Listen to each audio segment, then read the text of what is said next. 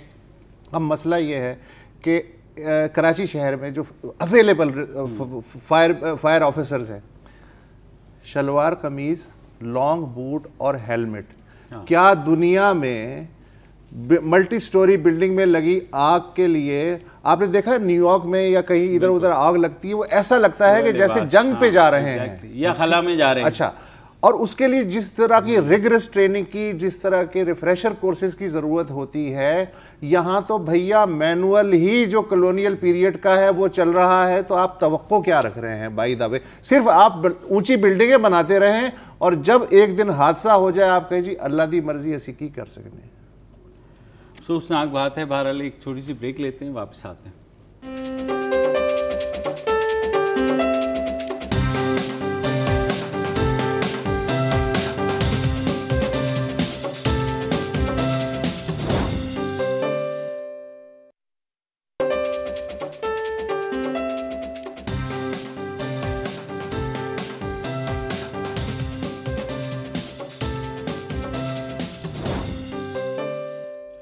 جی welcome back. اور کراچی سے 4 ماہ سے زائد عرصے پہلے لاپتہ ہونے والے بلوچ سماجی کارکن پبلشر واحد بلوچ آج واپس گھر آ گئے ہیں.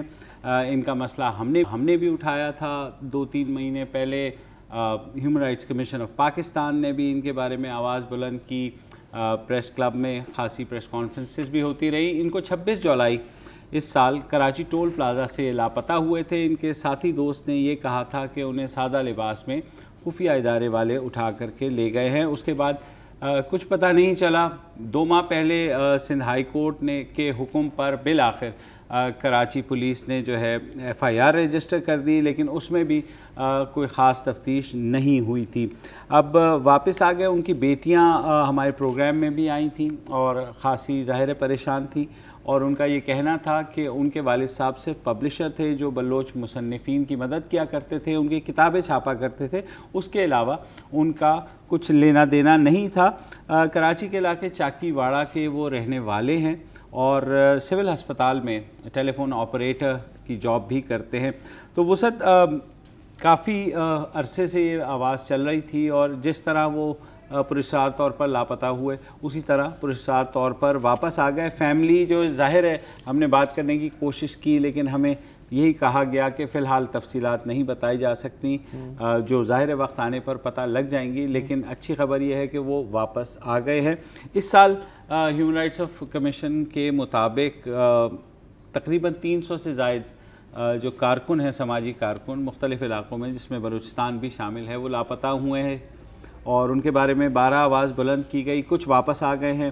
MQM کا بھی یہ دعویٰ ہے کہ ان کے بہت سے کارکن جو ہیں اغوا ہوئے ہیں، اور اس کے بعد ابھی حال ہی میں جو ہے ایک ان کے کارکن وسیم راجہ جو ہیں ان کی لاش ملی ہے، جس کے بارے میں کہا گیا وہ پولیس کسٹڈی میں ان کی ہلاکت ہوئی. اس سے پہلے ڈاکٹر فاروق ستار کے جو PS تھے آفتاب، ان کی بھی ہلاکت ہوئی. لیکن ہاں انٹیلیجنس ایجنسیز کے اگر آپ آف دا ریکارڈ بات کریں یا ملیں تو وہ یہ کہتے ہیں جناب کہ آپ کے جو ہیں آدرش اپنی جگہ اور NGOs کی تحریکیں اپنی جگہ، لیکن ہم کسی بے گناہ کو نہیں اٹھاتے انلیس کہ اس کے خلاف ہمیں کوئی نہ کوئی ٹپ ملے، اور ہم پھر پوری جو ہے اس کی چھان بین کرتے ہیں، اور جب وہ کلیئر ہو جاتا ہے تو ہم اسے رہا کر دیتے ہیں. تو میں عموماً یہی کہتا ہوں جب اس طرح کی گفتگو ہوتی ہے، میں کہتا ہوں جی ٹھیک ہے، یہ تو اچھی بات ہے کہ آپ کلیئر کر لیتے ہیں، شبے کی بنیاد پہ اٹھایا جاتا ہے، پھر آدمی کلیئر بھی ہو جاتا ہے. لیکن جب اس ملک میں نیشنل ایکشن پلان اب ہے، پہلے نہیں تھا. بالکل. اب اس ملک میں خصوصی فوجی عدالتیں ہیں، پہلے نہیں تھی. اب اس میں ملک میں اس نیشنل ایکشن پلان کے تحت جو لا انفورسمنٹ ایجنسیز ہیں، آرمی سے لے کے پیرا ملٹری فورسز اور پولیس تک، انہیں زیادہ اختیارات دے دیے گئے ہیں.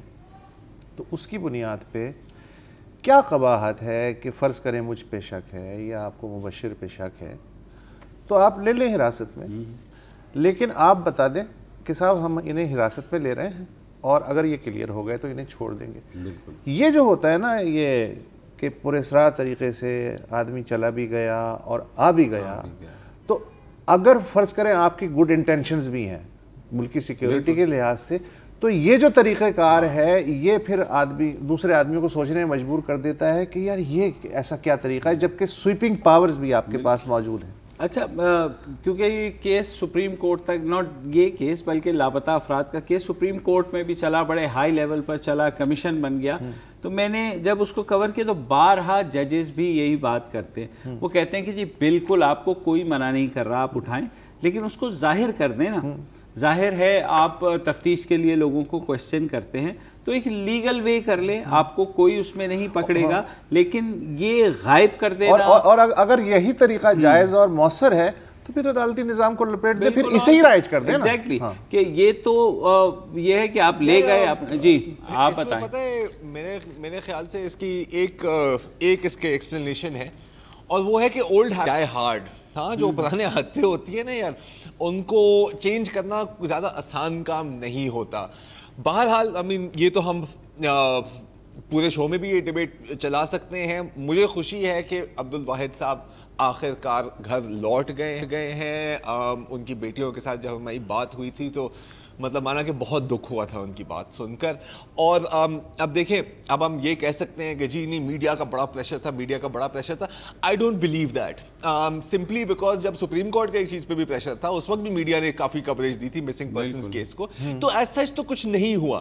تو اس کا مطلب ہے کہ اگر اس کو خفیہ اداروں نے ہی اٹھایا تھا تو کلیئر کر کے واپس کر دیا ہے. ان کے ساتھ جو ہوا ہے وہ تو یہ خود ہی بتا سکتے ہیں, اور میں نہیں خیال کہ وہ اس پر حال میں بات کریں گے. آئی ول ٹیک دس ایز اے گڈ تھنگ, کہ شکر ہے کہ وہ واپس آ گئے ہیں, صحیح سلامت واپس آ گئے ہیں, کہیں سے ان کی لاش برآمد نہیں ہوئی, کیونکہ یہ ایک ریئر ایگزامپل ہے اس طرح کی بات کا. اینڈ اس سے علاوہ بندہ کیا کہہ سکتا ہے اس موضوع پہ.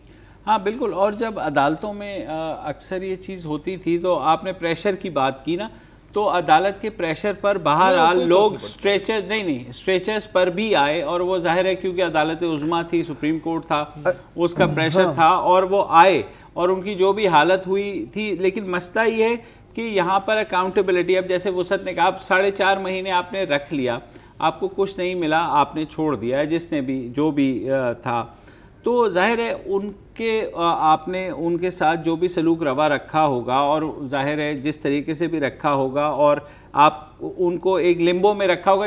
جب کوئی لیگل پروسیس نہیں ہوتا نا, تو جس شخص کو پکڑا جاتا ہے اس کو بھی یہ پتہ نہیں ہوتا کہ وہ کب آزاد ہوگا, نہیں ہوگا, اس کے ساتھ کیا سلوک ہوگا, کیونکہ پوری دنیا کو اس کے بارے میں کچھ نہیں پتا کہ وہ کہاں ہے. مجھے اگین ایک واقعہ یاد آ جاتا ہے, یہ صدیق الفاروق صاحب کا, جب سپریم کورٹ میں نیب کے پروسیکیوٹر جنرل نے کہا, ظاہر ہے جب نواز شریف صاحب ایگزائل میں چلے گئے تو 2-4 نون لیگی رہ گئے تھے, 99 کے بعد ان کی پٹائی لگتی تھی, ہو کے ان کو بھی آخرکار اٹھا لیا گیا. صدیق الفاروق صاحب غائب رہے کوئی 2 سال.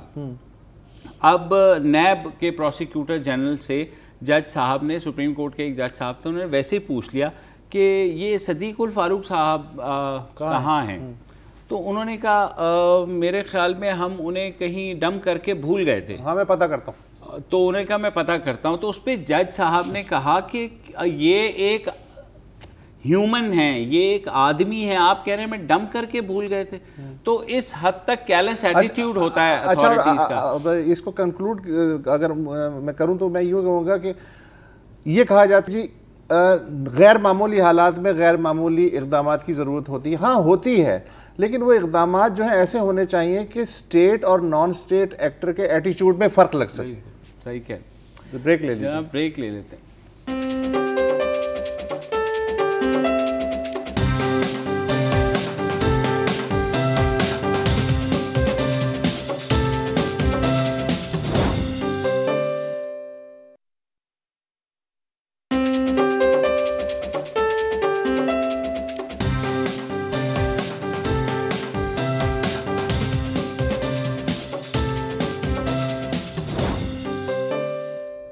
Welcome back. کہنے کو کل یعنی اتوار کے روز ایک کانفرنس ہوئی جس کا نام ہارٹ آف ایشیا تھا، یعنی ایشیا کا دل، بھارت کے شہر امرتسر میں ہوئی، اور ہمارے جو مشیر خارجہ ہیں، سینئر مشیر خارجہ سرتاج عزیز صاحب، وہ بھی گئے اس امید پر کہ وہاں شاید کچھ برف پگھل جائے گی، مگر وہاں کہنے کو تو 14 ممالک کا یہ اجلاس ہے جس میں ظاہر ہے افغانستان، آذربائیجان، چین، بھارت، ایران، قازقستان، کرغزستان، روس، سعودی عربیہ، تاجکستان، ترکی، ترکمانستان اور UAE شامل ہیں، مگر جس پہ فوکس ہوا وہ تھا بھارتی وزیر اعظم مودی اور افغان صدر اشرف غنی کی ملاقات، جس کے بعد یہ کہا گیا کہ جو افغانستان میں حکومت ہے وہ لوگوں کی ہوگی اور اب بھارت جو ہے فلی سپورٹ کرے گا۔ اس کے بعد جب پاکستان کی جانب سے ایک $500 ملین کی افغانستان کے لیے آفر کی گئی تو اس کے جواب میں افغان صدر اشرف غنی نے کچھ اس طرح کی گفتگو کی کہ جناب بہتر ہے کہ یہ $500 ملین اس دہشت گردی کے خاتمے پر لگا دیے جائیں جس سے ہمیں خطرہ ہے۔ تو ظاہر ہے وہ ٹون اور ٹینر پورا بدل گیا، اور اس کے بعد جو اعلامیہ جاری ہوا اس میں تھا تو یہ تھا کہ اس پورے خطے میں کہ یہ ظاہر ہے یہ 14 ممالک ہیں، یہ دہشت گردی کو ختم کرنے کے لیے کام کریں گے، اور تنظیموں کے بارے میں بھی بات ہوئی کہ تمام تنظیمیں جس میں داعش ہے، TTP ہے، القاعدہ ہے، اسلامک موومنٹ آف ازبکستان ہے، لشکر طیبہ، جیش محمد، جماعت الاحرار، جند اللہ اور دوسری جو تنظیمیں ہیں ان کے خلاف جو ہے وہ کارروائی کی جائے گی۔ ظاہر ہے یہ کوئی اتنا بڑا الائنس اس طرح سے نہیں ہے کہ پریکٹیکلی کوئی کارروائی ہو، ایک عزم کا اعادہ ضرور کیا گیا۔ اس کے بعد یہ ہوا کہ سرتاج عزیز صاحب نے ایک پریس کانفرنس کرنی تھی تو بھارتی حکام نے انہیں وہ پریس کانفرنس نہیں کرنے دی۔ جس ہوٹل میں وہ مقیم تھے اس کے باہر جو ہے انہوں نے سیکیورٹی اہلکار کھڑے کر دیے، پاکستانی میڈیا کے نمائندوں کو بھی ان سے ملنے سے روک دیا۔ اس کے بعد جو پاکستان کے سفیر ہیں بھارت میں عبدالباسط صاحب، وہ جب میڈیا سینٹر جا رہے تھے تو انہیں بھی روک دیا گیا۔ پھر توون کرہن جو ہے واپس آئے ہمارے مشیر خارجہ، اور اس کے بعد جی میں صرف آپ کو بیس دے رہا ہوں کہ کل ہوا کیا تھا۔ دیکھیں بات سنیں، دو کیمپس ہیں نا، ایک کیمپ کا خیال ہے کہ وہ بقول احمد فراز کے کہا تھا کس نے تجھے حال دل سنانے جا فراز اور وہاں آبرو گوانے جا، یعنی سرتاج عزیز کو وہاں نہیں جانا چاہیے تھا۔ اب میں جس کیمپ سے تعلق رکھتا ہوں اس کا خیال ہے کہ سرتاج عزیز نے بہت اچھا کیا کہ وہاں گئے، ورنہ یہ کہا جاتا کہ پاکستان سنجیدہ نہیں دہشت گردی کے علاقائی خاتمے کی کوششوں میں۔ اس کو سنائی، لیکن کس نے سنائی؟ صرف افغانستان نے سنائی اور انڈیا نے سنائی۔ اچھا یہ پہلے سے انڈرسٹوڈ تھا۔ میں ایک سینیریو دیتا ہوں، میں کہتا ہوں جی پاکستان اس خطے میں دہشت گردی کو پروموٹ کرنے والا واحد ملک ہے، مان لی بات، ٹھیک ہے۔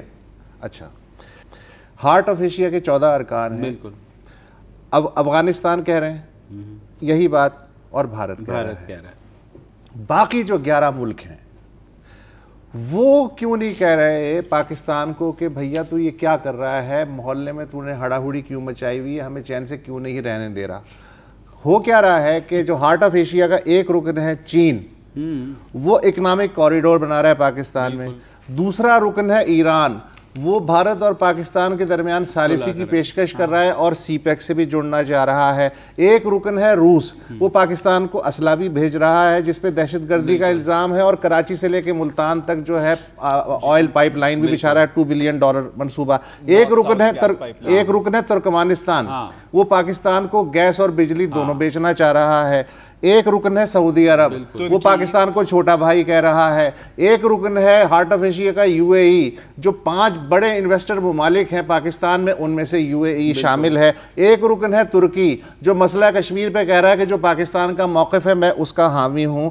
باقی 4 ارکان ہیں آذربائیجان، قزاقستان، کرغزستان اور تاجکستان، وہ پاک بھارت آنکھ بچولی سے انہیں کوئی لینا دینا ہے ہی نہیں، کوئی دلچسپی نہیں، ان کا رویہ غیر جانبدارانہ ہے۔ تو بھیا یہ پھر ادائیں کیا دکھائی جا رہی ہیں؟ دیکھیں یہ تو ایک ادا یہی ہے نا کہ اس پورے پلیٹ فارم کو ہائی جیک کر لو، اور جو انڈیا کا وہ ایک ہے جو کہ علل اعلان ہے نا کہ ڈپلومیٹکلی آئسولیٹ کرنے کی کوشش، باقی ممالک چیئر لیڈرز کے طور پہ بس تالی بجانے کے لیے آتے ہیں۔ سارک میں کیا ہوتا تھا؟